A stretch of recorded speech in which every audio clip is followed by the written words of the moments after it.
Hi, I'm Rick Reynolds, founder and president of Affair Recovery. And today I'd like to talk about hope.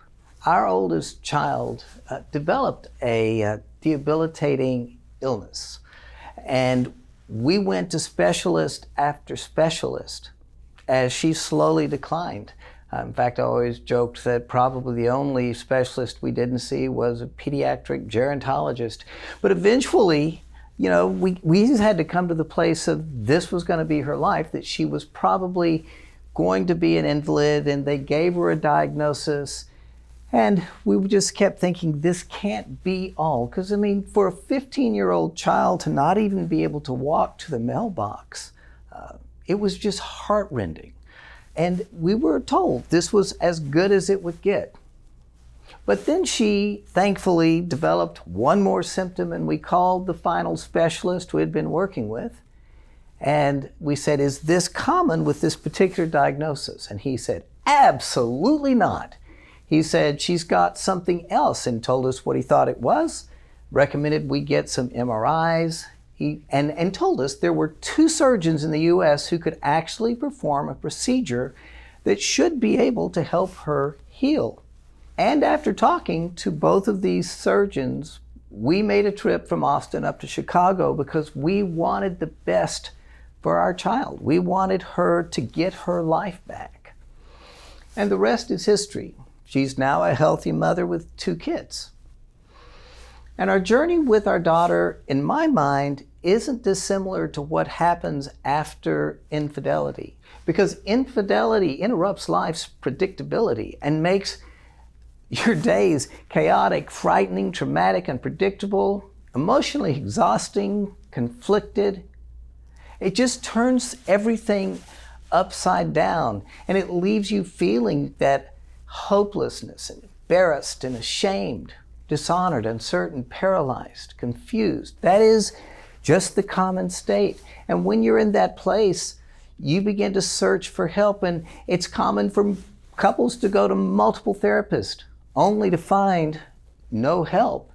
I've talked to couples who have seen 4, 5, 6 therapists, and it hasn't helped them get to where they ultimately want to go. In fact, Peggy Vaughn's research shows that only 23% of couples going to marriage therapy felt like the marriage therapist was able to help them very much, which I think is really sad. And it's normal, I think, to feel that we'll never get through this, we'll never recover. It is hopeless. But as Winston Churchill said in World War II, which was a very dark time for Britain, in his speech that he gave on October 29, 1941, never give in.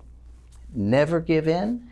Never, never, never, in nothing, great or small, large or petty, never give in, except to convictions of honor and good sense. And I think the temptation after infidelity is to maybe just give in to the shame, give in to the hopelessness, give in to the insanity, not to good sense. But I promise you, people can and do heal. And I've seen thousands who have come through the AR programs transcend that chaos, who now are self-assured and restored, respected, renewed, which is what we ultimately want for you guys to experience. But it's a journey. And it's not time that's going to heal the wounds. It's going to be how you spend your time. And just because it's going to take time doesn't mean that things aren't working. I just want you not to be discouraged. I remember after my daughter's surgery that all of her symptoms immediately disappeared. And we thought, holy smoke, she can walk, she can write, she can do everything normal again.